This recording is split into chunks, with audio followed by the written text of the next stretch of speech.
नमस्कार, प्रणाम, स्वागत करती हूँ अपने YouTube चैनल दीपिका पंडित ऑफिशियल पर। आज मैं लेके आई हूँ सिंदूर दान का गीत है। जब हमारे घर सिंदूर बढ़ाया जाता है, गाना गाया जाता है। तो अगर आप लोगों को अच्छा लगे तो अपना प्यार दुलार आशीर्वाद ज़रूर देना। आप लोग बहुत सपोर्ट कर रहे हैं, बहुत प्यार दुलार दे रहे हैं। अगर ऐसे ही अपना सपोर्ट प्यार दुलार देते रहेंगे तो हमारा हौसला भी बढ़ता रहेगा। तो जो भी अभी चैनल को सब्सक्राइब नहीं किए हैं, चैनल को सब्सक्राइब कर लें और वीडियो को लाइक ज़रूर देखें और फुल वॉच में देखें। अगर आधा अधूरा आप लोग देखेंगे तो वीडियो का, गाना का कोई भी आनंद आप लोग नहीं ले पाएंगे। इसलिए आप लोग फुल वॉच करिए और वीडियो लाइक करिए। कमेंट में बताइए आप लोग को गाना कैसा लगा। हथवा सिन्हरियाली है बुआ बाटी ठाड़ी जी, घुघुटा उठावा बेटी से नूरा बढ़ाई जी, घुघुटा उठावा बेटी से नूरा बढ़ाई जी। हथवा सिन्हरियाली है बुआ बाटी ठाड़ी जी, घुघुटा उठावा बेटी से नूरा बढ़ाई जी। कैसे के घुघुटा उठाई मोरी बुआ जी, मड़ाए में बैठा बाटे ससुरु हमारे जी, मड़ाए में बैठा बाटे ससुरु हमारे जी। सेनुरा बढ़ावई बुआ दिहली आशीष जी, बढ़ई बेटी जुग जुग तोहरा यही बात जी, बढ़ई बेटी जुग जुग तोहरा यही बात जी।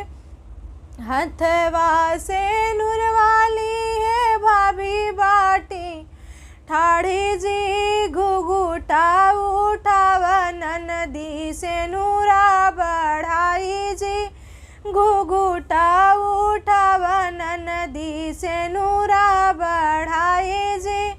हथवा सिन्हरियाली है भाभी बाटी ठाड़ी जी, घुघुटा उठावा ननदी से नूरा बढ़ाई जी। कैसे के घुघुटा उठाई मोरी भाभी जी, मड़ाए में बैठा बाटे जेठा हमारे जी, मड़ाए में बैठा बाटे जेठा हमारे जी। सेनुरा बढ़ावई भाभी दिहली आशीष जी, जुग जुग बढ़ई ननदी तोहरा यही बात जी, जुग जुग बढ़ई ननदी तोहरा यही बात जी। सेनुरा बढ़ावई भाभी दिहली आशीष जी, जुग जुग बढ़ई ननदी तोहरा यही बात जी, जुग जुग बढ़ई ननदी तोहरा यही बात जी। हथवा सिन्हरियाली है बहिनी बाटी ठाड़ी जी, हथवा सिन्हरियाली है दीदी बाटी ठाड़ी जी, घुघुटा उठावा बहिनी से नूरा बढ़ाई जी, घुघुटा उठावा बहिनी से नूरा बढ़ाई जी। कैसे के घुघुटा उठाई मोरी दीदी जी, मड़ाए में बैठा बाटे ससुरे के लोग जी, मड़ाए में बैठा बाटे ससुरे के लोग जी।